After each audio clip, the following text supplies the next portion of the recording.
It's time to rip the cover off what really works to ditch addiction, depression, anger, anxiety, and all other kinds of human suffering. No, not sobriety. We're talking the F word here, freedom. We'll share straight from the trenches what we've learned from leaving our own addictions behind and coaching hundreds of others to do the same. And since it's such a heavy topic, we might as well have a good time while we're at it.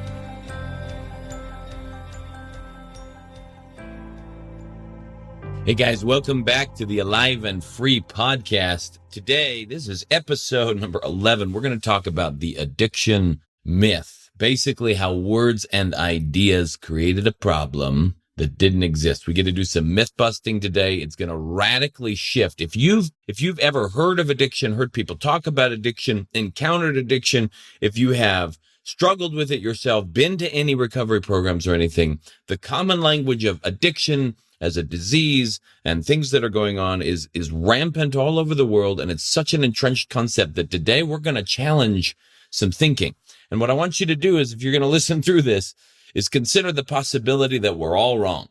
Consider the possibility that there's an easier way out and there's a simpler and more direct route out to where you don't have to fight it the rest of your life.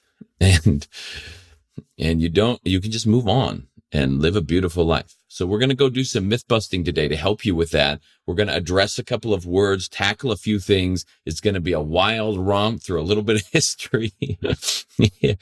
And this is relevant for anybody dealing with anything they're stuck with. Starts back in the late 1800s, so the late 19th century. You see, the word addiction's been around for a long time. To addict to something just meant to say yes to it. In fact, the Latin word itself, addict, dictate, to say something, right? To, diction and stuff. And then ad as a prefix just means toward or to. So like basically you're saying something toward to something, or you're going toward it with your words. In other words, you're saying yes to it. And so to addict to something just made you say yes to it. Before this time in the 1800s or 1700s and previous, to say they were addicted was a word used across the board, not related to drugs or narcotics or anything. It was just a word used to something that you really, really liked and you kept saying yes to. That's it. But somewhere along the line, in the late 1800s, 1870 to be precise, I forget the guy's name. I wanted to say like Wolfenstein or Lowenstein or something. He came up with this idea of addiction syndrome, meaning, no, it's not just a bad habit. It's not just a vice that a person has, because people have been drunk for centuries. It's not like this is a new thing. But he was like, no, it's not just a vice. It's a disease.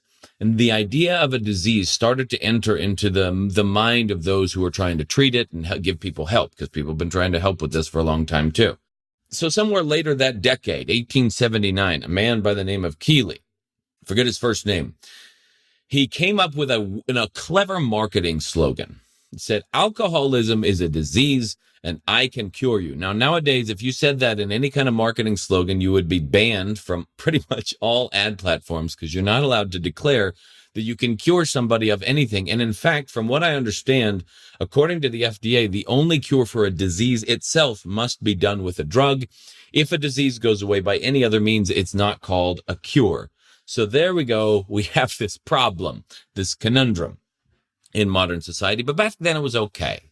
So the guy Keeley, alcoholism is a disease and I can cure you. And then he opens up like 120 different treatment centers across the country. He was probably doing some great work too. But the idea of alcoholism as a disease and thereby addiction as a disease started to become this common parlance. So it sits there through the rest of the 1800s into the early 1900s, where people are looking at, addiction is a disease. By then they start to label other kinds of addictions as diseases as well. We're talking opiates and narcotics and all kinds of stuff.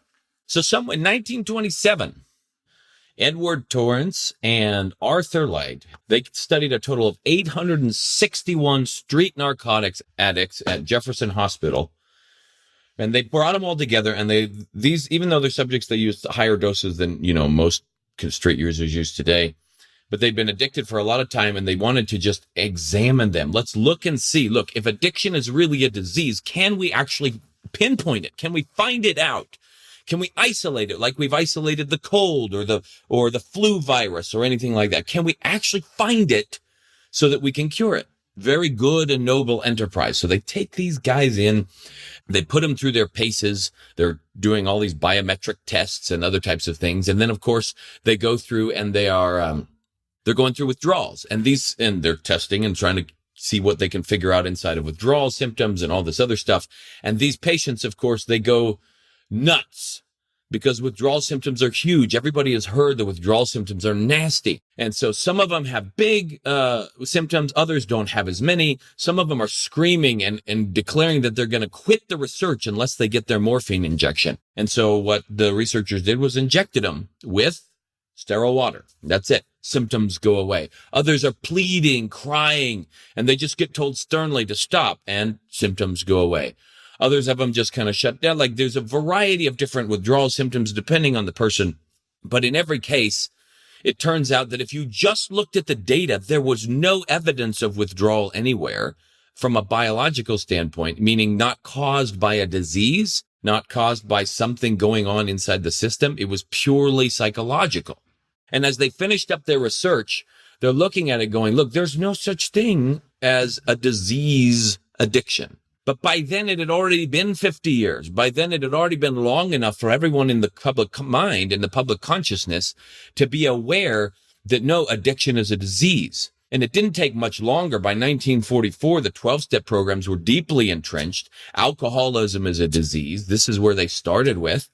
And the idea of addiction as a disease, a concept, a brain disease. In fact, when I was recently in a Facebook forum and I asked people, like, how would you define addiction? They sat there and they were like, no, it's a brain disease. A lot of them had all kinds of really saddening definitions based on their life experience, but they called it basically a brain disease. It's a disease, right? But they couldn't find any evidence of it, but it has been such a cultural concept that they wanted to throw away the research. So Torrance and Light, they're both freaking out about the results of their research because they thought they were going to find the disease, and what they found was a big fat zero.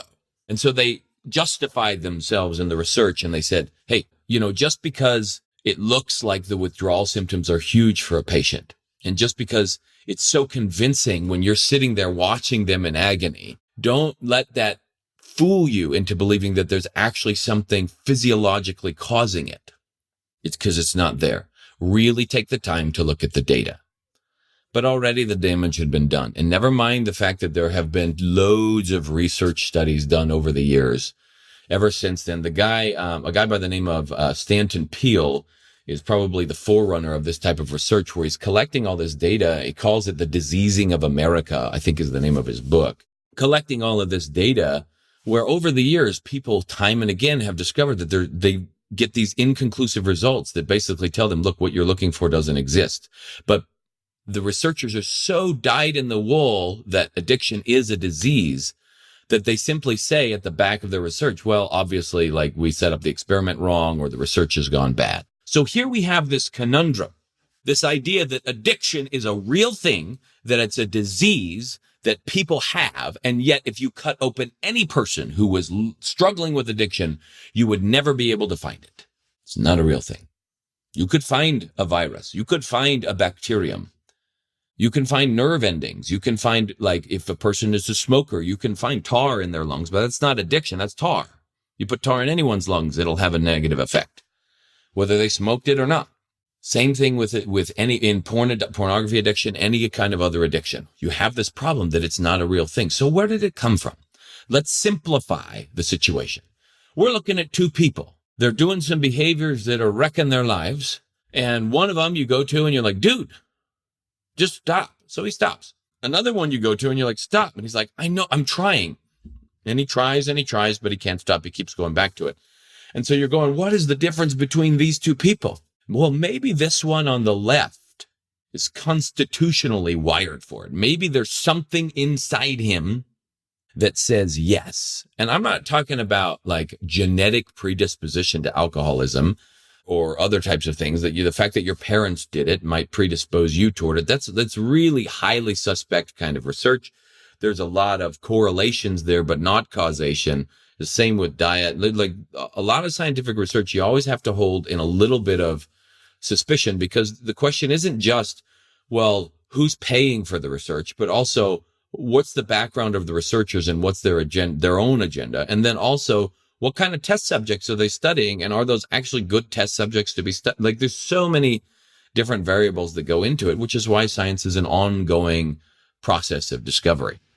So they postulate a hypothesis, good scientific hypothesis. Maybe there's something inside this person that says yes to this behavior or this substance. We'll call it an addiction. And so we've created this phantom hypothesis, and now we're going to prove it right.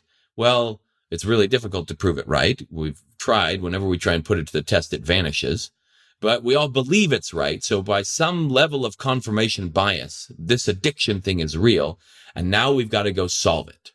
And so we've spent all our effort and energy trying to solve this thing that we've created in our mind. And if there's anything that anyone has learned about the human mind, it's that if you create something in your mind and believe it to be true, it will literally affect your physiology, your chemistry, your breath patterns, the tension patterns in your system, the way that you think, the way that you respond to things, everything. We talked about that in the Mind, Mess or Magic episode a few weeks ago.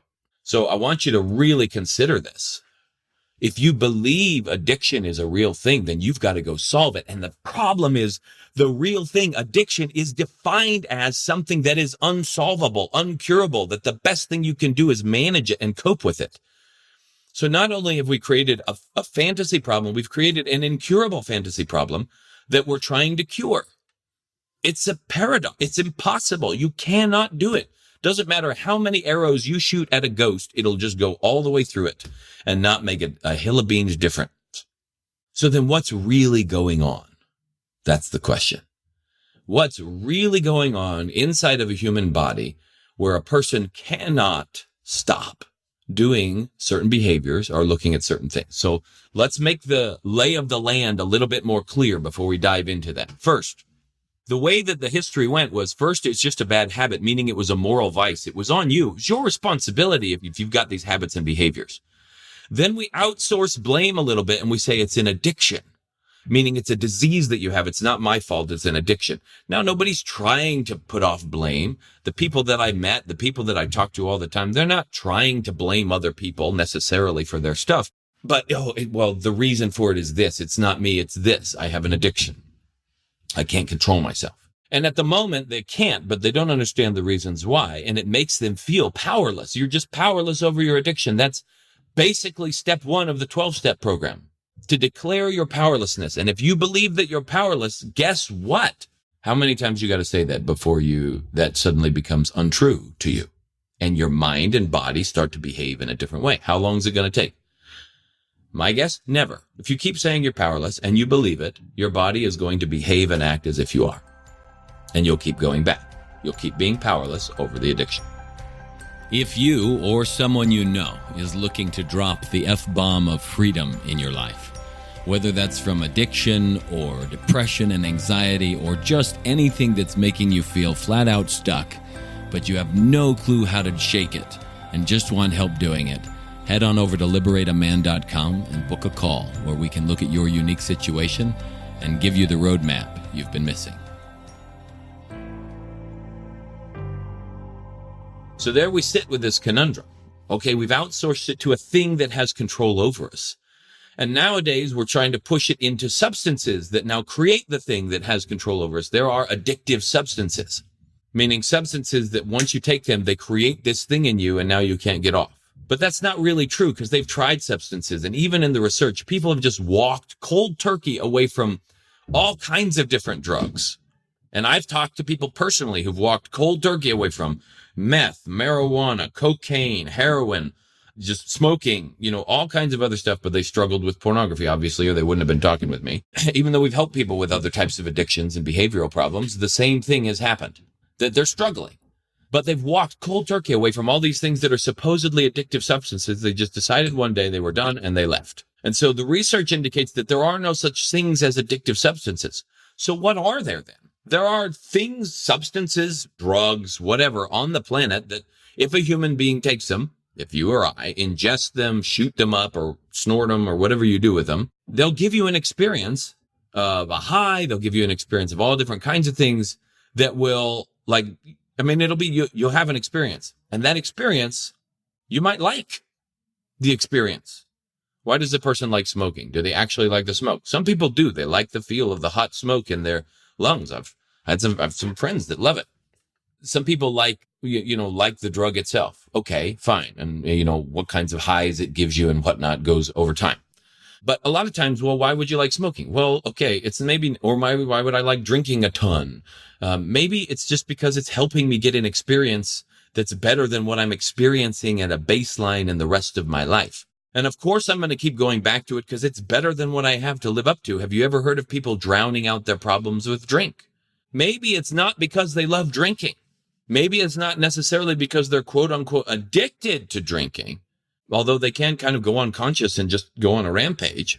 But maybe, just maybe, it's because they're so miserable on the inside and numb to it that they're not even aware that their body is naturally taking over. You see, our bodies have a survival mechanism. Even the nervous system is set up to override your thinking brain in order to do things for survival. And what we've measured over the years, what they've measured is the things that we call negative emotions are basically emotions that are detrimental to the human system.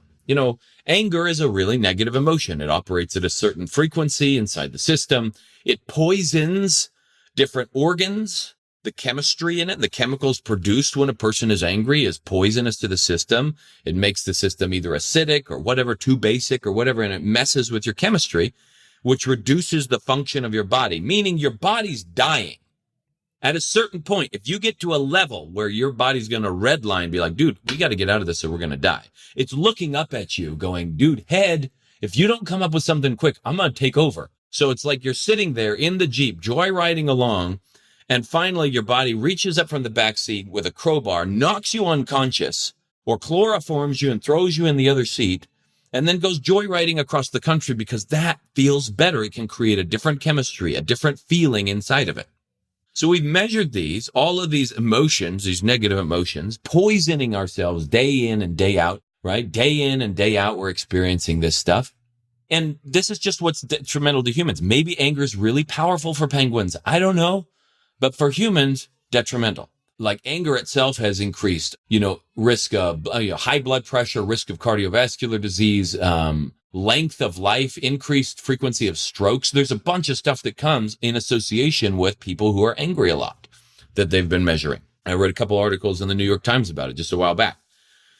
So there's a lot of stuff that goes on with these emotions, and your body's sitting there being poisoned. Let me ask you this. How long would you sit in a vat of poison before getting out?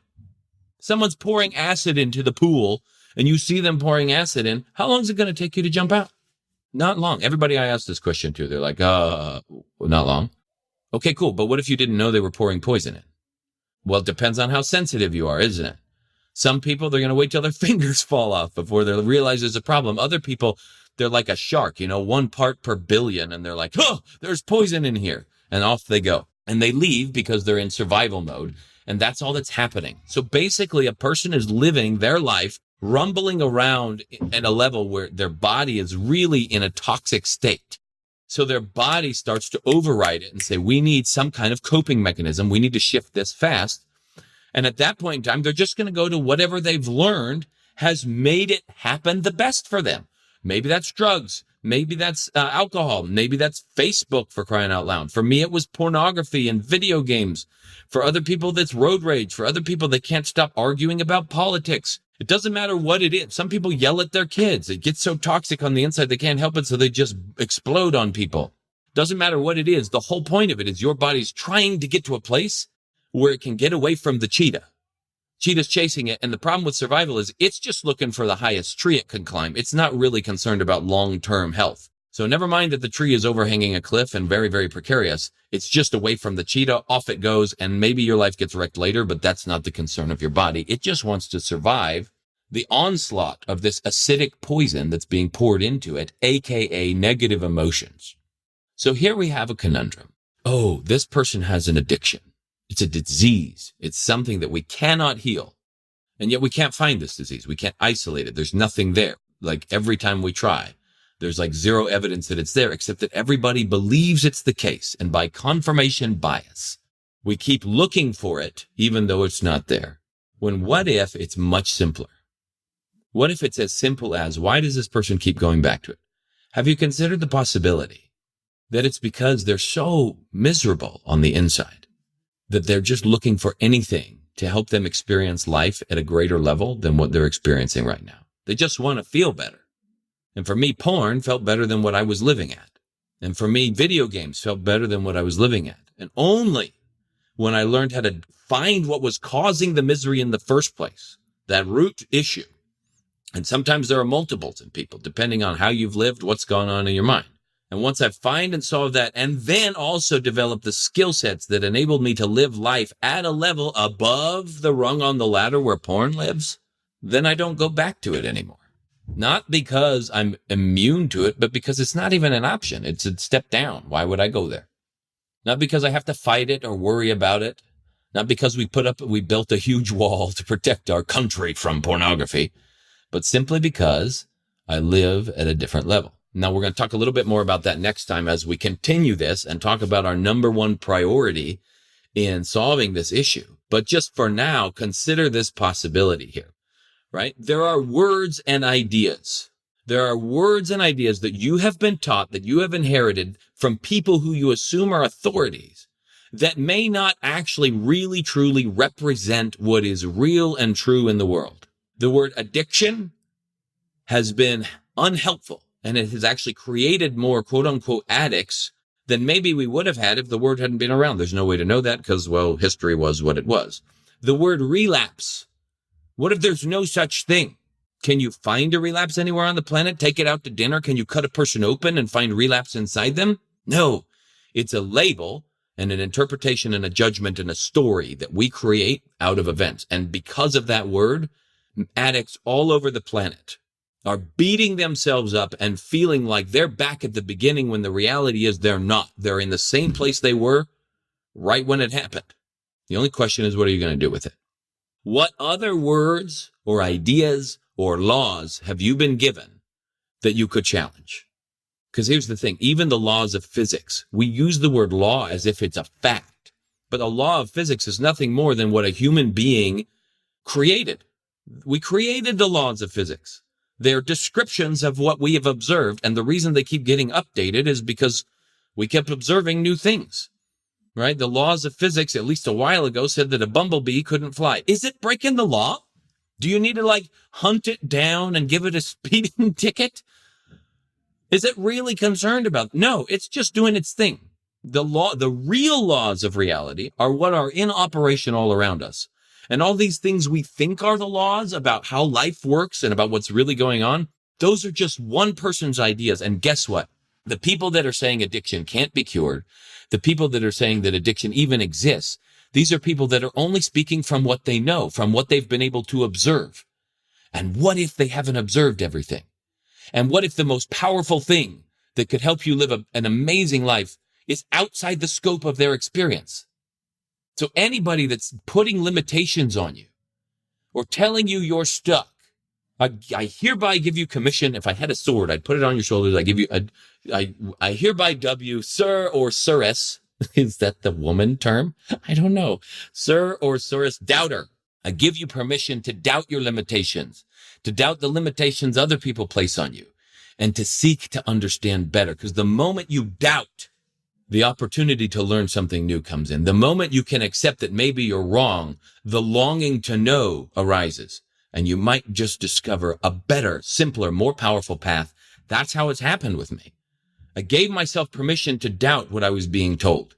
And it took me a long time to figure things out. But really, there is a better, faster, simpler way out of addiction than anything that has been put out there to date. Part of the problem is because people have been saying that addiction exists, and they've been harping on it as this thing that cannot be overcome. And because of that, if that's the philosophy you're going into it with, what kind of solutions are you going to come up with? Well, it can't be overcome. So what if we could just nullify it or manage it or cope with it in a way to where it doesn't really affect our life? Well, how about we could just eliminate it altogether because it doesn't exist anyway? And what if we could just go create such a powerful life that there's no room for a phantom like that in the first place? That's what we do at Liberate a Man and the Freedom Specialist. That's what we do every day, day in and day out, is help people step out of the limitations that they didn't even know were placed on them. Limitations placed on them by society, myths that need to be busted, keisters that need to be, what's the K word, kicked, all kinds of stuff in order to get people from the place of believing they're limited and actually like believing with their whole soul that they're limited to a place of possibility where a whole new life is available for them in very short order. Just because we kicked the myth out the door and we started to discover the truth. Now, part 2, we're going to explore some things about that. This is part 1. Stay tuned. We'll talk next time. And that's it for today's Alive and Free podcast. If you enjoyed this show and want some more freedom bombs landing in your earbuds, subscribe right now at wherever you get your podcasts from. And while you're at it, give us a rating and a review. It'll help us keep delivering great stuff to you. Plus, it's just nice to be nice.